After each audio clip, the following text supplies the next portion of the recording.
Alkitab juga cuman kasih informasi tentang asal-usul iblis itu pun juga sedikit ya menurut kita ya. Betul. Apalagi pertentangan nama Lucifer itu. Betul. Banyak yang bilang Lucifer itu nggak ada dalam Alkitab aslinya, itu waktu zaman Bapak bergereja aja atau zaman khususnya zaman orang Katolik. Betul. Yang tulis nama Lucifer. Ya. Iya. Kalau kita lihat turutan ini setiap orang yang digoda sama iblis tujuannya buat itu, sampai Yesus pun juga gitu loh. Lo nggak usah nyembah Tuhan, lo nyembah gue kasih nih seluruh kerajaan dunia. Gitu. Makanya kan ini kebohongan itu kan, tipuan-tipuan. Betul.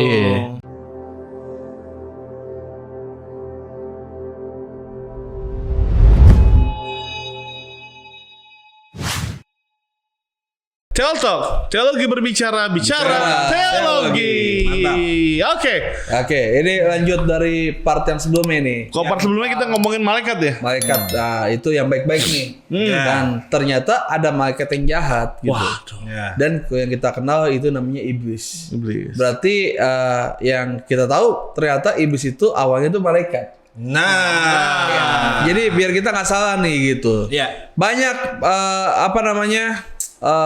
pertanyaan, pertentangan, perdebatan. Betul. Ngomongin tentang asal usul iblis, ya. Ada yang benar, ada yang ngaco, ada yang paling benar gitu. Jadi ini seru banget. Ini nggak bisa habis gitu. Asal usul iblis. Dan walaupun Alkitab itu dan keduanya juga begini. Alkitab juga cuman kasih informasi tentang asal usul iblis itu pun juga sedikit ya menurut kita ya. Betul. Apalagi pertentangan nama Lucifer itu. Betul. Banyak yang bilang Lucifer itu nggak ada dalam Alkitab aslinya, itu waktu zaman Bapak bergereja aja atau zaman khususnya zaman orang Katolik. Betul. Yang tulis nama Lucifer. Nah, sedangkan yang kita imani iblis dari segala iblis ada Lucifer. Betul. Nah, pertanyaannya nih gimana, Bill? Oke. Nah, jadi emang kan asal usul itu nggak dikasih tahu jelas lah ya. Iya. Tapi memang indikasinya tuh ada lah, maksudnya clue-nya untuk kita tahu gitu ya. Nah, jadi memang ayat yang terkenal untuk mendeskripsikan atau asal usulnya iblis ini ada dalam Yesaya 14 ya. Jadi dikatakan di sini, wah engkau sudah jatuh dari langit ya, hai bintang timur putra fajar. Nah, sebenarnya kata bintang timur ini ya itu dalam bahasa Latin ya, atau terjemahan Vulgata itu adalah disebut Lucifer. Nah, jadi kata Lucifer yang kita kenal sebagai penghulu iblis lah ya, itu diambil dari kata bintang timur ini, diambil dari Alkitab versi bahasa Latin. Sedangkan kalau di Indonesia itu konotasi bintang timur tuh nggak konotasi jahat tuh. Ya kan, Mutiara Timur, Bintang Timur, terus apa lagi ya? Timur-timur gitu kan. Jadi norma-norma aja kalau orang namanya Lucifer. Gitu. Ya nggak gitu juga bosku. Tapi gak ada yang mau juga gitu. Iya. Oke. Paling yang kita tekankan ternyata itu pun bukan nama asli daripada Alkitab, intinya gitu ya. Maksudnya itu terjemahan Latin. Terjemahan Latin dari beda kayak Gabriel nih, kayak jelas ditulis di Alkitab. Bukan terjemahan maksudnya gitu. Nah, ini terjemahan. Jadi Lucifer itu artinya bintang timur. Bintang timur. Ya. Nah, dia ini kalau dari Yesaya ini ya, dia tuh dosanya adalah karena dia ingin menyamakan Tuhan. Betul. Kenapa? Ya, karena dikatakan gini. Engkau yang tadinya berkata dalam hatimu, aku hendak naik ke langit. Ya kan? Aku hendak mendirikan tahtaku mengatasi bintang-bintang Allah. Ya, dan aku hendak duduk di atas bukit pertemuan jauh di sebelah utara. Aku hendak naik mengatasi ketinggian awan-awan, hendak menyamai yang maha tinggi. Jadi Lucifer ini ya bisa dibilang lupa kacang, lupa kulit, lupa diri, atau lupa daratan juga kali ya. Jadi dia adalah ciptaan tapi ingin menyaingi atau menyamai dengan yang mencipta. Kurang lebih kayak begitu. Yang mungkin keluar dari konteks asal usul dan teologi sih. Menurut gue sih yang lebih urgent gini kalau ngomong tentang Lucifer ya. Memang Lucifer kita lihat di perjanjian baru Tuhan Yesus mengalahkan maut, ya kan? Akhirnya kita tidak tunduk lagi di bawah kerajaan daripada iblis. Iya. Nah, tetapi Lucifer mungkin udah kalah. Tapi spirit Lucifer itu masih akan terus ada dalam kehidupan kita. Gitu. Terus spirit Lucifer itu yang akan terus menjatuhkan anak-anak Tuhan gitu kan. Dia saya juga kan tadi dia sudah bilang dia itu orang yang mau merebut atau menyamai yang maha tinggi. Yesaya 42 ayat 8 ngomong gini, aku ini Tuhan, itulah namaku. Aku tidak akan memberikan kemuliaanku kepada yang lain atau kemasyuranku kepada patung. Jadi intinya gini, yang Lucifer lakukan adalah dia mau mengambil haknya Tuhan.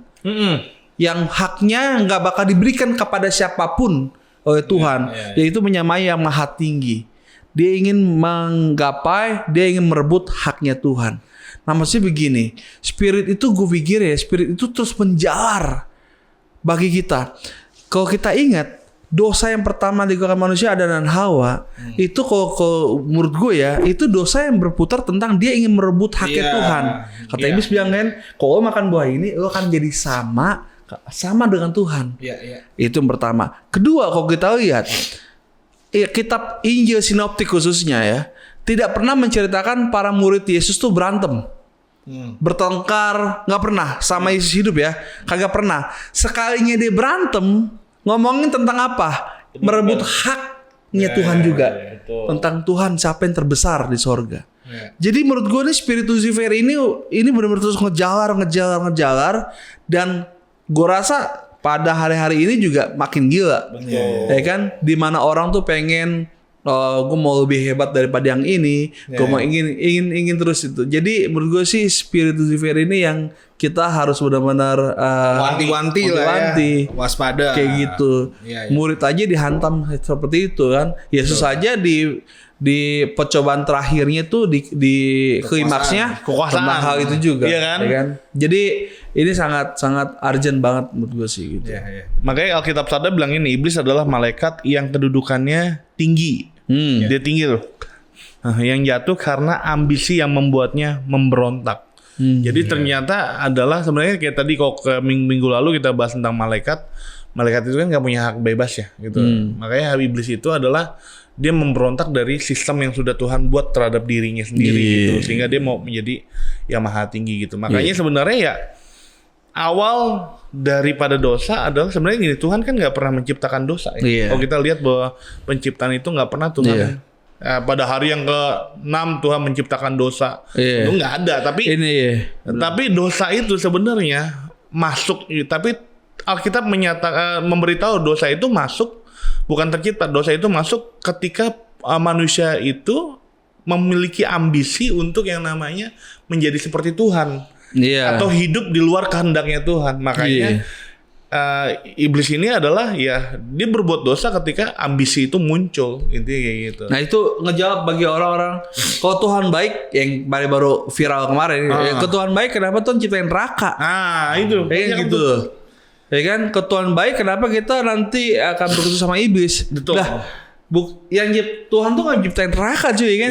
Yang nyiptain neraka tuh adalah manusia sendiri. Kan, mereka sendiri yang nggak berontak gitu.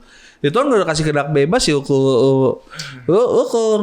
ngatur orang gitu yang berontak mulu kan nyerah kan gitu, nggak akan bisa. Yaudah hidup lo ke A, gue ke B nih gitu.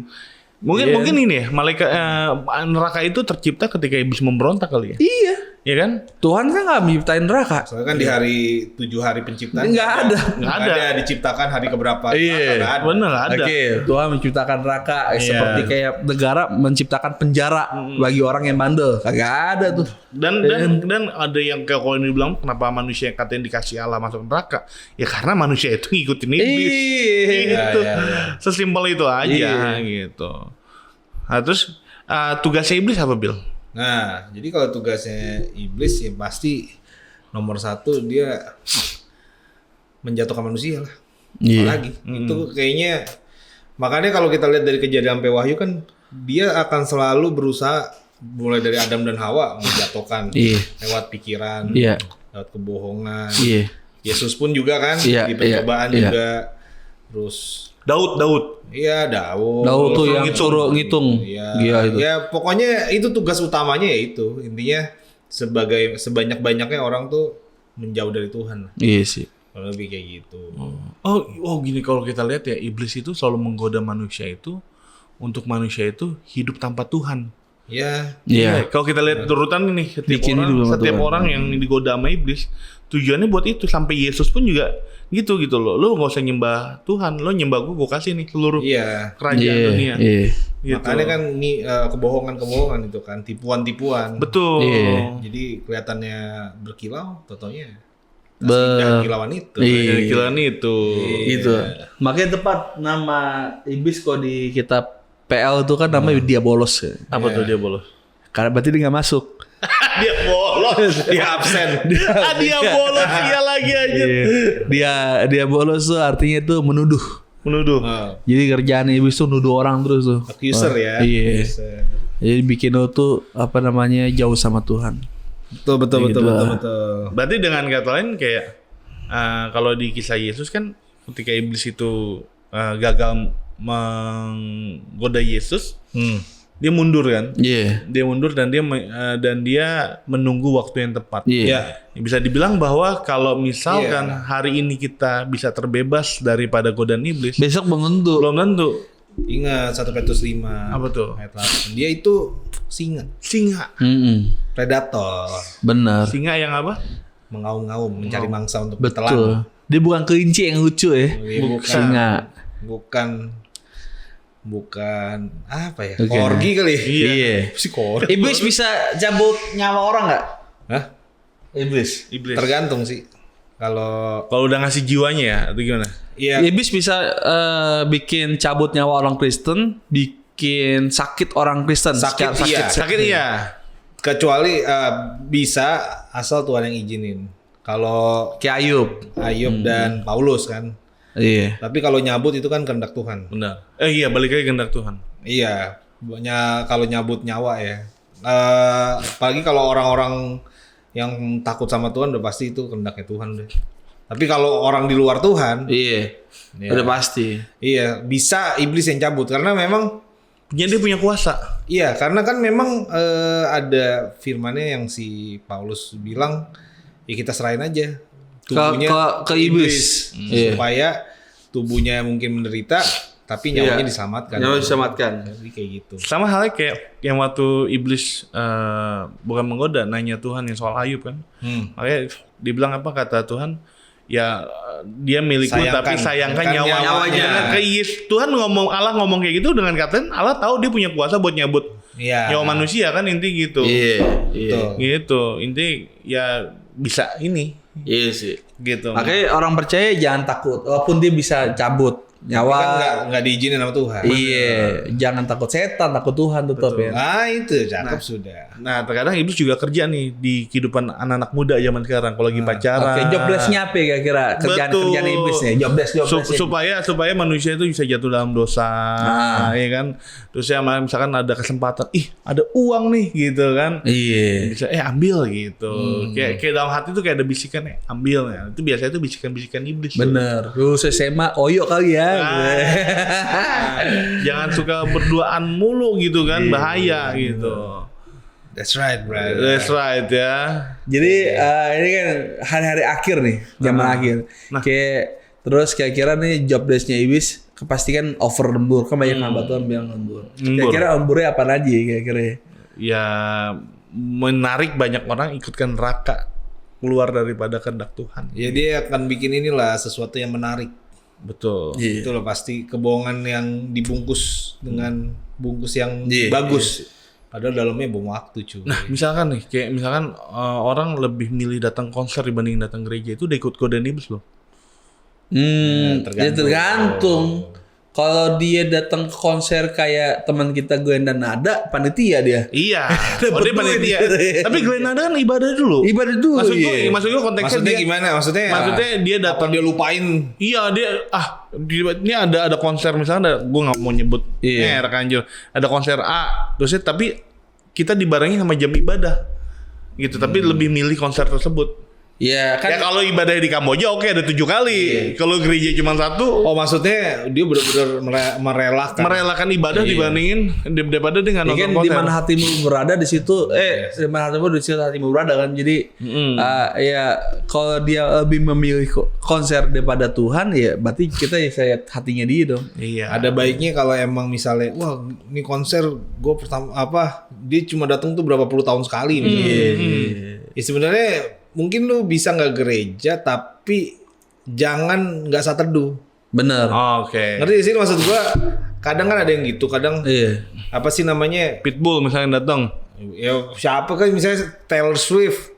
Iya. Satu sekali kayak Indonesia kayak mustahil lah ya. Sekali seumur hidup. Wah, tapi harus gue merelakan gereja. Itu kan dilema kan maksudnya. Nah, untuk kasus-kasus kayak gitu kan sebenarnya di zaman sekarang tuh udah banyak banget ya bisa online. Benar-benar. Lu bisa online, ibadah online dan lain sebagainya. Dan kalau emang nggak sempet banget, minimal lu baca Alkitab sendiri. Ya itu. Jadi itu maksud gue ibadah sendiri lah. Iya. Menurut gue sih nggak semua. Kayak semua ini ya iblis tuh pasti bekerja nih kan. Untuk mau yang mana nih prioritas mana. Jadi tapi kalau kita punya basicnya kita memprioritaskan Tuhan ya. Misalnya mau di konser pas udah di stadion nih, misalnya udah di stadion atau di hall punya konser, saat teduh dulu bisa kan gitu. Jadi prioritaskan dulu kan. Ibadah yang sejati waktu kita persembahkan diri kita sendiri. Bos, bukan soal datang ke gereja sebenarnya, tapi diri kita, hati. Jadi kita. Lebih ke hati ya. Lo mau prioritaskan Tuhan dulu atau jadi sebelum nonton konser doa dulu. Benar. Emang nggak bisa doa sendiri. Kecuali ke konser ini. Gereja setan lah itu baru tuh nggak mungkin. Iya betul. Oke. Nah terakhir nih sebagai penutup, gimana caranya anak muda itu harus bisa menolak godaan iblis kayak Yesus nih kan? Yesus bisa nolak tuh, ya kan? Kalau misalkan kita belum tentu kan, ya kan? Ya mungkin banyak yang belum tahu. Misalkan kita dikasih kayak iblis, yuk lu nyembah gue akan serahin semuanya. Mungkin banyak yang ninggalin Tuhan gitu loh. Karena tawarannya menguntungkan gitu loh. Nah gimana caranya supaya kita bisa menolak gitu? Bangunlah. Karena enak yang ditawarin dia enak gitu. Saya tahu. Saya tahu. Dia nggak mungkin nawarin penderitaan iblis gitu. Ya. Walaupun akibatnya penderitaan. Jadi Tuhan Yesus kan bilang di Matius 7:24. Setiap orang yang mendengar perkataanku ini dan melakukannya, ia sama dengan orang yang bijaksana mendirikan rumahnya di atas batu. Ya, hujan turun, banjir, angin melanda, dia nggak rubuh sebab didirikan di atas batu. Tapi sebaliknya orang yang tidak mau mendengarkan, dia kayak orang bodoh yang mendirikan di rumah atas pasir. Ya kan, ada hujan, badai segala macam, rusaknya hebat. Jadi kalau untuk mau menangkal iblis, ya harus jadi pelaku firman, nggak mau. Benar. Jelas kenapa? Karena dengan lu jadi pelaku firman, lu sedang membangun dasar iman yang kuat di atas batu. Setuju gue. Yang artinya kalau ada godaan-godaan datang, ya lu berdiri teguh teguh. Setuju gue. Tapi kalau lu nggak jadi pelaku firman, lu cuma jadi pendengar aja tapi tidak melakukan, ya udah. Benar. Ya ada badai datang, mungkin bukan badai kali ya. Mungkin hujan deras sedikit aja mungkin udah. Setuju gue. Bocor-bocor rumahnya ya. Betul. Gitu. Dari 3 godaan iblis ke Yesus nih kan. Yang ketiga kan yang enak banget. Yang kedua tuh cuman lebih ke apa sih nguji. Itu 2 dan 3 dan 1 dia bisa lolos. Itu jawaban dari jawaban Yesus yang pertama tuh. Makananku bukan roti, tapi firman Allah. Dari situlah dia bisa nolak 2 dan 3 itu tuh. Jadi kalau makanan lu nggak firman, nggak bisa, bosku. Dan yang terakhir juga dia lawan pakai firman Tuhan kan? Itu. Selalu lawannya firman Tuhan. Ada tertulis. Terus. Nggak ada ini. Malah iblis yang terakhir juga pakai firman Tuhan. Bener. Kan? Iblis tahu firman. Betul. Makanya kita harus. Iblis pun tahu Tuhan. Tapi tidak dijalankan. Betul. Oke. Dan juga perlu yang namanya hubungan sama Tuhan itu penting. Jadi kita bisa ngerti dan bisa melakukan firman Tuhan. Oke. Sekian dari kita. Sampai ketemu dalam video-video berikutnya. Boleh ditonton dan hanya dalam satu channel, Millennial Bapak.